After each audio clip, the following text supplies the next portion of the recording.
Hello students, good morning बेटा। बेटा जैसा कि आपको पता है कि हमारा जो टॉपिक जो चला हुआ है वो इलेक्ट्रिक करंट के बारे में है। तो इलेक्ट्रिक करंट के बारे में मैंने आप लोगों को पिछली क्लास में बताया था कि जो चार्ज जो फ्लो जो करते हैं ना, जब चार्ज फ्लो करते हैं किसी पर्टिकुलर डायरेक्शन के अंदर तो वहां पर करंट कंस्टिट्यूएंट होता है। ठीक है। अब चार्ज पार्टिकल फ्लो कब करेंगे? जब उस कंडक्टर के अक्रॉस में क्या लगाया जाएगा? पोटेंशियल डिफरेंस लगाया जाएगा। पोटेंशियल डिफरेंस लगाने से होगा क्या? तो आपको बता देता हूं, पोटेंशियल डिफरेंस लगाने से क्या होता है? इलेक्ट्रिक फील्ड बनती है। इलेक्ट्रिक फील्ड की वजह से वो चार्ज पार्टिकल क्या होती है डियर स्टूडेंट्स? एक्सिलरेट होती हैं। क्या होती हैं? एक्सिलरेट। ठीक है डियर स्टूडेंट्स। और जब चार्ज पार्टिकल जब पर्टिकुलर डायरेक्शन के अंदर एक्सिलरेट होती हैं, मूव करती हैं, तो क्या बनता है डियर स्टूडेंट्स? इलेक्ट्रिक करंट बनता है। क्या बनता है? इलेक्ट्रिक करंट बनता है। तो आज की क्लास में डियर स्टूडेंट्स इलेक्ट्रिक करंट का पार्ट 2 होगा, तो आप लोग ध्यान से सुनेंगे। मान लीजिए फॉर एग्जांपल ये मेरे पास में एक कंडक्टर है। ठीक है बेटा, ठीक है। तो ये कोई कंडक्टर हो गया। कोई जो कंडक्टर है, ठीक है बेटा, कंडक्टर को अगर हम किसी रूम टेम्परेचर पर रखते हैं डियर स्टूडेंट्स, अगर मान लो एक रूम टेम्परेचर से मान लो 35 डिग्री सेल्सियस टेम्परेचर है, तो इस 35 डिग्री सेल्सियस पर या 40 डिग्री सेल्सियस पर या 25 डिग्री सेल्सियस पर डियर स्टूडेंट्स इसके अंदर क्या होते हैं? Large number of free electrons होते हैं। क्या होते हैं dear student? Large number of free electrons होते हैं। और वो जो लार्ज नंबर ऑफ जो फ्री जो इलेक्ट्रॉन्स जो होते हैं किसी कंडक्टर के अंदर एट रूम टेम्परेचर पर, वो इस तरीके से होते हैं जैसे मैं आपको बता रहा हूं। आप ध्यान से सुनते चले जाएंगे, आज की क्लासेस भी इंपॉर्टेंट है। इस तरीके से वो इलेक्ट्रॉन्स जो होते हैं डियर स्टूडेंट्स मूव करते हैं किसी पर्टिकुलर डायरेक्शन के अंदर। नहीं, कैसी डायरेक्शन में बेटा? रैंडम डायरेक्शन के अंदर क्या करते हैं डियर स्टूडेंट्स? वो इलेक्ट्रॉन मूव करते हैं बेटा। क्या करते हैं? मूव। इट मींस वो इस तरीके से चलते हैं कंडक्टर के अंदर। रैंडम मोशन होता है, आगे गए, फिर यहां पे गए, फिर इधर गए, फिर इधर गए, फिर घूम फिर करके कहां गए बेटा? उधर ही आ गए। मतलब इनका जो मोशन जो होता है ना डियर स्टूडेंट्स, वो रैंडम मोशन होता है। क्या होता है डियर स्टूडेंट्स? रैंडम मोशन होता है। ठीक है, एट रूम टेम्परेचर पर। किसका बेटा? इलेक्ट्रॉन का। ठीक है बेटा। अब अगर रूम टेम्परेचर पर अगर कोई कंडक्टर रखा हुआ है और उसके अंदर नंबर ऑफ फ्री इलेक्ट्रॉन्स हैं, नंबर ऑफ फ्री इलेक्ट्रॉन्स हैं, तो वो रूम टेम्परेचर पर करंट कंस्टिट्यूट नहीं करता। ये क्वेश्चन बनता है। ठीक है डियर, फिजिक्स के अंदर इस चैप्टर के अंदर। तो मैं आप लोगों को बता देता हूं, आप लोगों को एक ही जवाब देना है कि जो कंडक्टर जो होते हैं, कंडक्टर के अंदर जो फ्री जो इलेक्ट्रॉन्स जो होते हैं एट रूम टेम्परेचर पर, उनका मोशन रैंडम मोशन होता है। क्या होता है बेटा? रैंडम मोशन होता है। और जब इलेक्ट्रॉन जैसे मान लो फॉर एग्जांपल यहां से चले और इधर गए, फिर इधर गए, फिर इधर गए, फिर इधर गए, फिर इधर गए, फिर इधर गए, घूम फिर करके वहीं आ गए। मतलब कहने का मतलब क्या है कि इनकी एवरेज वेलोसिटी जो होती है ना डियर स्टूडेंट्स, वो क्या होती है डियर स्टूडेंट्स? जीरो होती है। इस एवरेज वेलोसिटी को डियर स्टूडेंट्स हम एक नाम से बोलते हैं जिसका नाम है ड्रिफ्ट वेलोसिटी। क्या है डियर स्टूडेंट्स? ड्रिफ्ट वेलोसिटी बोलते हैं। ठीक है। तो कंडक्टर के अंदर अगर कंडक्टर रूम टेम्परेचर पर रखा हुआ, number of free electron random motion के अंदर है, तो उनकी जो ड्रिफ्ट वेलोसिटी जो होती है वो जीरो होती है। मतलब इलेक्ट्रॉन ड्रिफ्ट नहीं होते। इलेक्ट्रॉन ड्रिफ्ट मतलब है कि उनके अंदर कोई नेट डिस्प्लेसमेंट नहीं होती। मतलब गए, फिर वहां गए, फिर वहां गए, फिर यहां पर गए, तो क्या होता है बेटा? नेट इफेक्ट इनका क्या होता है? जीरो होता है। मतलब कोई करंट कंस्टिट्यूएंट नहीं होता। ये आप लोगों के लिए जनरल नॉलेज के लिए मैं आप लोगों को बता रहा हूं। अब आप लोग ध्यान से सुनेंगे जो मैं आपको समझा रहा हूं बेटा। ये समझ में आ गया बेटा? कंडक्टर के अंदर नंबर ऑफ फ्री इलेक्ट्रॉन्स हैं। ठीक है बेटा। अब ये मैंने कोई एनी क्रॉस सेक्शन मान लिया इस कंडक्टर के अंदर। ये क्या मान लिया बेटा? एनी क्रॉस सेक्शन है। जो इलेक्ट्रॉन इस क्रॉस सेक्शन को क्या करके जाएंगे बेटा? क्रॉस करके जाएंगे। तो ये क्या है बेटा, क्रॉस सेक्शन एरिया है, क्रॉस सेक्शन एरिया, या हम ये बोल सकते हैं एरिया ऑफ क्रॉस सेक्शन। ठीक है बेटा, ये कंडक्टर को मैंने क्या कर दिया बेटा, कंडक्टर की लेंथ L है और इस कंडक्टर को बेटा मैंने क्या कर दिया, सेल और बैटरी से मैंने क्या कर दिया बेटा, कनेक्ट कर दिया। क्या होगा सेल और बैटरी लगाने से, क्या बताया था कि ये वाला टर्मिनल हायर पोटेंशियल का होता है और ये वाला कौन सा होता है बेटा, लोअर पोटेंशियल का होता है। तो जो इलेक्ट्रॉन जो होते हैं वो हमेशा जो चलते हैं वो negative potential to lower potential की तरफ चलते हैं। इलेक्ट्रॉन हमेशा कहां की तरफ चलते हैं, lower potential to higher potential की तरफ चलते हैं। जब electron lower potential to higher potential जब चलता है तो करंट कंस्टिट्यूएंट होता है कंडक्टर के अंदर। जैसे मान लो इलेक्ट्रिक पोटेंशियल लगाया मैंने V, ठीक है बेटा, तो इलेक्ट्रिक फील्ड बनेगी इस कंडक्टर के अंदर। क्या बनेगी बेटा, इलेक्ट्रिक फील्ड सेटअप होगी, इलेक्ट्रिक फील्ड बनी इस कंडक्टर के अंदर। जब इलेक्ट्रिक फील्ड बनती है तो जो फ्री जो चार्ज पार्टिकल है वो एक्सीलरेट होते हैं। क्या होते हैं dear students, charge particles accelerate होते हैं, चार्ज पार्टिकल ड्रिफ्ट हो जाते हैं।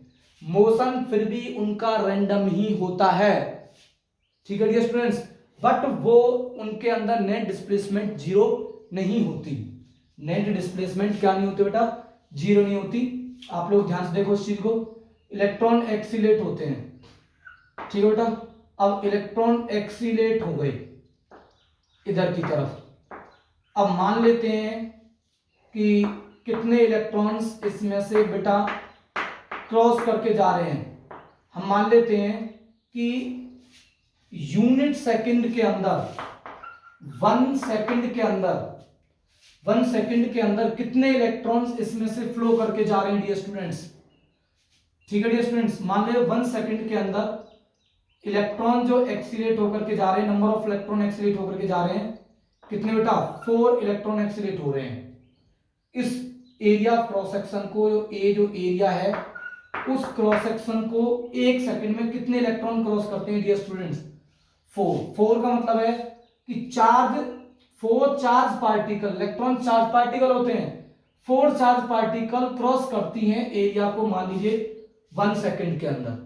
तो कहने का मतलब क्या है कि चार्ज पार्टिकल क्रॉस करके जा रही है, नंबर ऑफ चार्ज पार्टिकल 4 है, तो कितना चार्ज इसको क्रॉस करके जा रहा है बेटा, कितना चार्ज क्रॉस करके जा रहा है। पिछली वाली कहानी है 4 इंटू में, मतलब Q इज इक्वल टू क्या होता है, NE के बराबर होता है। तो 4 इंटू में क्या होगा बेटा, 4E चार्ज जाएगा। मान लेते हैं कितना चार्ज जाएगा बेटा, 4E चार्ज इसमें से क्या करेगा बेटा, क्रॉस करेगा। ठीक है बेटा, 4E चार्ज इसमें से फ्लो करेगा, मतलब 4 इंटू में 6.4 इंटू 10 की पावर -19 कूलम चार्ज पार्टिकल इसमें से एक्सीलेट होंगे। ठीक है बेटा डियर स्टूडेंट्स, ठीक है। अगर मैं मान लेता हूं कि 1 सेकंड के अंदर 10 इलेक्ट्रॉन्स एक्सीलेट होते हैं। 10 इलेक्ट्रॉन एक्सीलेट होने का मतलब है कि 1 सेकंड में इस एरिया को जो कितने चार्ज क्रॉस करके जाते हैं डियर स्टूडेंट्स, 10 इंटू में कितने जाते हैं डियर स्टूडेंट्स, 10 इंटू में 1.6 इंटू 10 की पावर -19 कूलम। तो 1 सेकंड में कितना चार्ज इस एरिया को क्रॉस करके जाएगा बेटा, कितना जाएगा डियर स्टूडेंट्स, 16 इंटू में 10 की पावर -19 कूलम। ठीक है डियर स्टूडेंट्स, मैं मान लेता हूं t सेकंड के अंदर कितना चार्ज कितने इलेक्ट्रॉन पास कर जाते हैं डियर स्टूडेंट्स, NE इलेक्ट्रॉन्स पास करके जाते हैं। कितने इलेक्ट्रॉन पास होकर जाते हैं, N इलेक्ट्रॉन पास होकर के जाते हैं। तो कितना चार्ज जाएगा डियर स्टूडेंट्स, NE चार्ज उसमें से फ्लो करके जाएगा, क्योंकि NE बराबर किसके होता है, Q के बराबर होता है। तो 1 सेकंड के अंदर कितना चार्ज जाएगा डियर स्टूडेंट्स, NE अपॉन में क्या आएगा बेटा, 1 सेकंड के अंदर कितना जाएगा बेटा, NE अपॉन में क्या बेटा, T।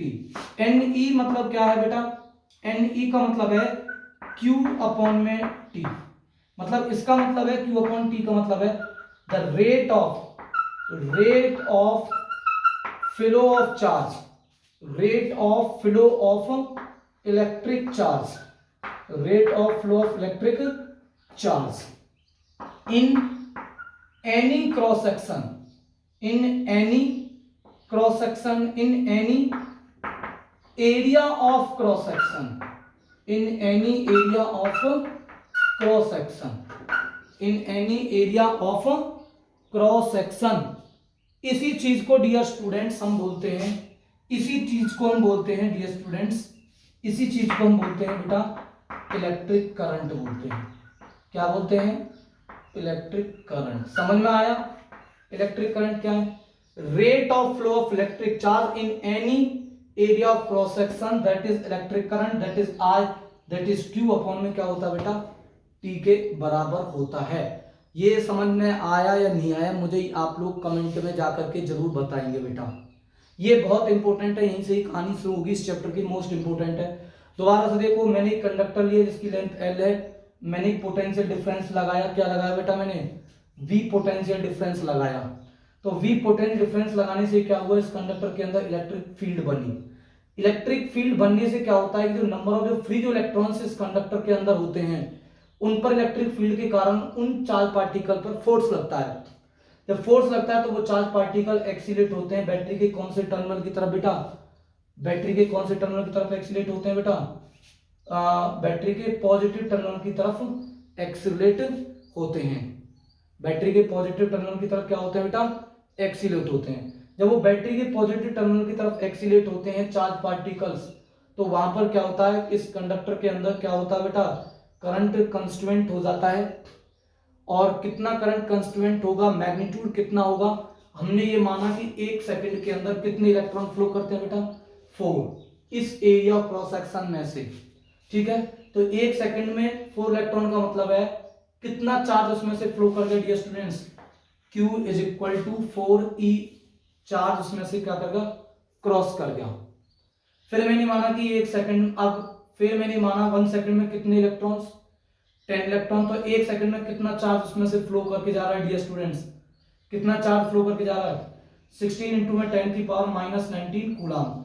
ठीक है डियर स्टूडेंट्स, मान ले t सेकंड के अंदर Ne इलेक्ट्रॉन्स आते हैं, तो 1 सेकंड के अंदर कितने इलेक्ट्रॉन्स उस एरिया ऑफ क्रॉस सेक्शन को क्रॉस करके जाएंगे? Ne अपॉन में t, that is Q upon में क्या आ गया बेटा? Ne की वैल्यू क्या होती है? Q के बराबर तो Q अपॉन में t। Q अपॉन t का मतलब होता है rate of flow of electric charge, मतलब रेट ऑफ, मतलब पर यूनिट टाइम में जितने चार्ज पार्टिकल्स, जितना charge given area cross section को क्रॉस करके जाएगा वो ही क्या कहलाएगा डियर स्टूडेंट्स? इलेक्ट्रिक करंट कहलाएगा। क्या कहलाएगा? Electric current. क्या कहलाएगा बेटा? Electric current, that is Q upon में T। ये मैग्नीट्यूड होगा इलेक्ट्रिक करंट का। अब आप लोग ध्यान से सुनते चले जाएं, जो मैं आप लोगों को ये चीजें बताने जा रहा हूं। मतलब इलेक्ट्रिक करंट हम बता चुके हैं आपको कि इलेक्ट्रिक करंट क्या है। Electric current is equal to क्या होता है बेटा? इज इक्वल टू क्या होता है? Flown of electric charge, flown of electric charge या फ्लो ऑफ इलेक्ट्रॉन या फ्लॉन ऑफ इलेक्ट्रिक चार्ज क्या होता है बेटा? अपॉन में क्या होता है?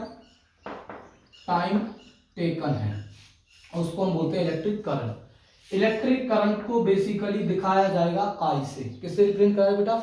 I से। तो I is equal to charge को किससे? Q से, और टाइम को किससे बेटा? T से। तो I इज इक्वल टू क्या निकल गया? I इज इक्वल टू पता चल गया, I इज इक्वल टू क्या होता है? Q अपॉन में T बोलते हैं। तो इलेक्ट्रिक करंट का जो मैग्नीट्यूड ये होता है Q अपॉन में T। ठीक है बेटा, ये क्वेश्चन भी आता है बोर्ड एग्जाम में कि how much current is flow in a wire if the charge Q is passing in any area of cross section for a time t, for a given time t, how much electric current is flown? तो I is equal to Q upon में क्या बेटा? T current flow करेगा। समझ में आ गया बेटा? अब करंट की यूनिट निकाल लेते हैं। SI unit of electric current. Electric current की बेटा क्या है? SI यूनिट क्या है ये आपको मैं बताता हूं। चार्ज की क्या है मैं आपको बता चुका हूं, कूलाम होता है। क्या होता है बेटा? कूलाम, ये लग गया पर, टाइम की क्या होती है सेकंड, तो मतलब कूलाम पर सेकंड होता है डियर स्टूडेंट्स, कूलाम पर second. C for coulomb, S for second, coulomb पर सेकंड हो गया बेटा, क्या हो गया कूलाम पर सेकंड। ये चीज समझ में आ गई बेटा आपको। और इसको हम एक और बोलते हैं डियर स्टूडेंट्स, एक और यूनिट है जो प्रैक्टिकल जो यूनिट जो हम बोलेंगे वो है बेटा एम्पियर। किसको बोलेंगे एम्पियर बोलेंगे, ये साइंटिस्ट के नाम पर है। एम्पियर यूनिट होती है इलेक्ट्रिक करंट, जैसे वोल्ट होती है पोटेंशियल डिफरेंस की, वैसे इलेक्ट्रिक करंट की यूनिट होती है एम्पियर होती है। क्या होती है एम्पियर। और एम्पियर को हम हमेशा कैपिटल ए से रिप्रेजेंट करेंगे। ठीक है बेटा, ये चीज आप लोगों को समझ में आ गई। इलेक्ट्रिक करंट का फॉर्मूला क्या है, Q अपॉन में क्या है T है, SI unit of electric current coulomb per second है, और या इसको हम क्या बोल सकते हैं एम्पियर भी बोल सकते हैं, जिसको हम ए से रिप्रेजेंट करेंगे। अब मैं आप लोगों को बता देता हूं कि जो इलेक्ट्रिक जो करंट है, इलेक्ट्रिक जो करंट जो होता है बेटा, इलेक्ट्रिक जो करंट है वो एक स्केलर क्वांटिटी है। कौन सी क्वांटिटी है, स्केलर क्वांटिटी होती है बेटा। कौन सी क्वांटिटी है, स्केलर क्वांटिटी।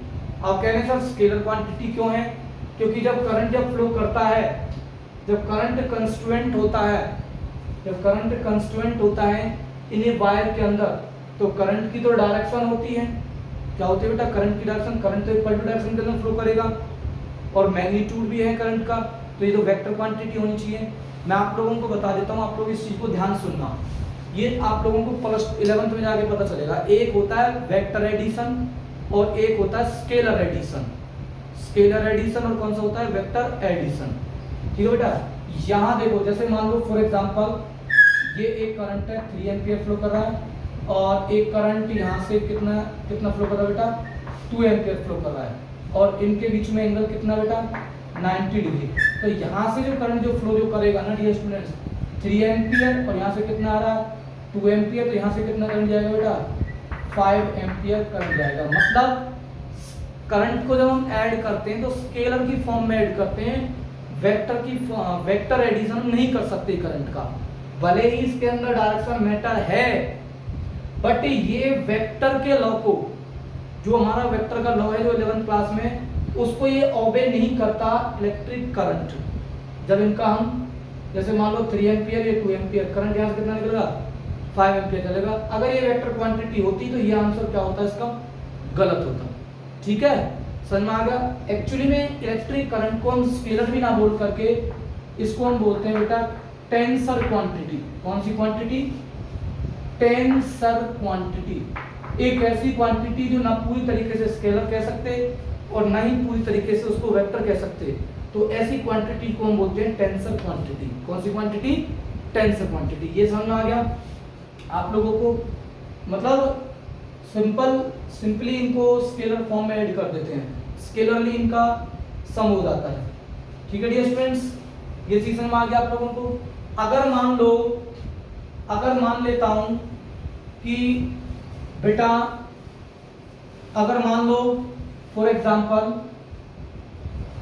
कि ये हमारे पास में एक ये मान लीजिए फॉर एग्जांपल ये कोई कंडक्टर है, ठीक है बेटा, और ये कोई क्रॉस सेक्शन है, और मान लेते हैं कि इस क्रॉस सेक्शन में से कितने मतलब इलेक्ट्रॉन फ्लो कर रहे हैं, नंबर ऑफ इलेक्ट्रॉन्स फ्लो कर रहे हैं, और नंबर ऑफ इलेक्ट्रॉन इस तरीके से फ्लो कर रहे हैं डियर स्टूडेंट्स कि हम ये कह रहे हैं कि इस एरिया ऑफ क्रॉस सेक्शन में से 1 सेकंड में कितना चार्ज क्रॉस करके जा रहा है dear students, 1 coulomb charge cross करके जा रहा है। तो जरा करंट देखना, करंट क्या आएगा, current I is equal to Q की वैल्यू कितनी है 1 कूलम, टाइम कितना है डियर स्टूडेंट्स 1 सेकंड, तो current is equal to 1 coulomb per second आ गया। कूलम पर सेकंड को मैं क्या बोलता हूं dear students, coulomb per second को क्या बोलता हूं बेटा मैं, एम्पियर बोलता हूं। क्या बोलता हूं बेटा मैं, एम्पियर बोल सकता हूं। तो करंट इज इक्वल टू कितने एम्पियर आया 1 एम्पियर आया।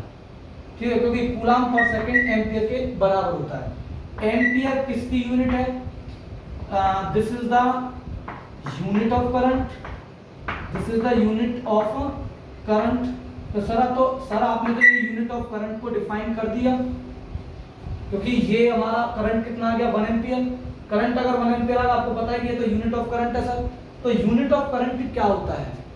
तो यूनिट ऑफ करंट बेसिकली क्या है? यूनिट ऑफ करंट बेसिकली क्या है? The rate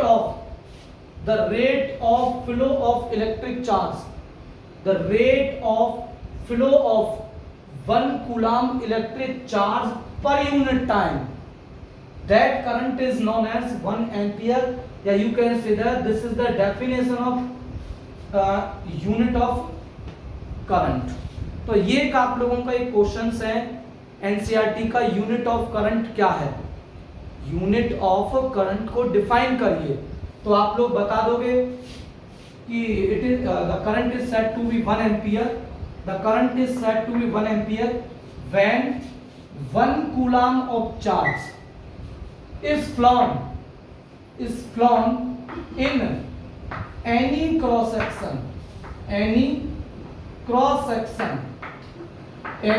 section of conductor in time that is 1 second, that current is known as 1 ampere current, that is known as the 1 ampere current बोलते हैं। ये चीज समझ में आ गई बेटा। अब थोड़ी छोटी मैं आप लोगों को बता देता हूं कि करंट को हम मिली एम्पियर स्मॉलर यूनिट भी है इसकी, तो वो आप लोग ध्यान से सुनेंगे जो मैं आपको बता रहा हूं कि करंट की जो स्मॉलर जो यूनिट है, करंट की जो स्मॉलर जो यूनिट है वो क्या बेटा? एक तो मिली एम्पियर है, smaller units of current, current बोल दो या इलेक्ट्रिक करंट बोल दो, क्या होती है? मिली एम्पियर होती है एक तो, जिसको हम एम ए से रिप्रेजेंट करते हैं, और एक होता है बेटा माइक्रो एम्पियर होता है। क्या होता है बेटा? माइक्रो एम्पियर होता है। माइक्रो के लिए हम हमेशा एक ऐसा वर्ड यूज करेंगे जो यू टाइप में होगा, माइक्रो एम्पियर। अब इनके बीच में एम्पियर के साथ में क्या रिलेशन है? 1 मिली एम्पियर में एम्पियर कितने होंगे? 10 की पावर -3 एम्पियर होंगे। आप लोग याद भी रखना इस चीज को। और 1 माइक्रो एम्पियर में जो एम्पियर जो होंगे ये स्टूडेंट्स वो 10 की पावर -6 एम्पियर होंगे। कितने होंगे? 10 की पावर -6 एम्पियर। ठीक है बेटा, ये चीज समझ आ गया आप लोगों को। 1 मिली एम्पियर इक्वल टू 10 की power -3 ampere, 1 micro ampere is equal to 10 की पावर -6 एम्पियर होता है। करंट को मेजरमेंट कौन करता है? डिवाइस मतलब इंस्ट्रूमेंट कौन है जो मेजरमेंट करेगा? इंस्ट्रूमेंट कौन है डियर स्टूडेंट्स जो मेजरमेंट करता है? देखा होगा आप लोगों ने समरसीबल के जो बॉक्स जो होते हैं उनमें एक वी का बॉक्स होता है और एक कैपिटल ए का बॉक्स होता है। जो कैपिटल ए का जो बॉक्स है वो जो इंस्ट्रूमेंट है वो डियर स्टूडेंट्स एमीटर है। क्या बोलते हैं? एमीटर, एमीटर बोलते हैं। क्या सिंबल है इसका? सिंबल ए बनाओ, सर्कल में लो और इसको ऐसे ड्रॉ कर दो, ये इसका सिंबल है। ठीक है dear students, how it is connected. चलो थोड़ा सा रेजिस्टेंस के बारे में बात कर लेते हैं। इसके में रेजिस्टेंस में आप लोगों को समझाऊंगा, टेंशन मत लेना इस चीज का भी। रेजिस्टेंस क्या होता है? रेजिस्टेंस इसका लो होता है। किसका? एमीटर का होता है। एक और एमीटर होता है डियर स्टूडेंट्स जिसको हम बोलते हैं आइडियल एमीटर बोलते हैं। क्या बोलते हैं बेटा? Ideal ammeter. आइडियल एमीटर का जो रेजिस्टेंस जो होता है, रेजिस्टेंस जो होता है डियर स्टूडेंट्स आइडियल एमीटर का, वो कैसा होता है बेटा? वो होता है, उसका रेजिस्टेंस जो होता है 0 होता है। क्यों 0 होगा? ठीक है, ये चीज आप लोगों को समझाई जाएगी लेटर क्लासेस में। एक होता है बेटा क्या? How it is connected, how it is it connected. इसको हम कैसे लगाएंगे? किसी भी अगर सर्किट में मुझे लगाना है तो मैं कैसे लगाऊंगा?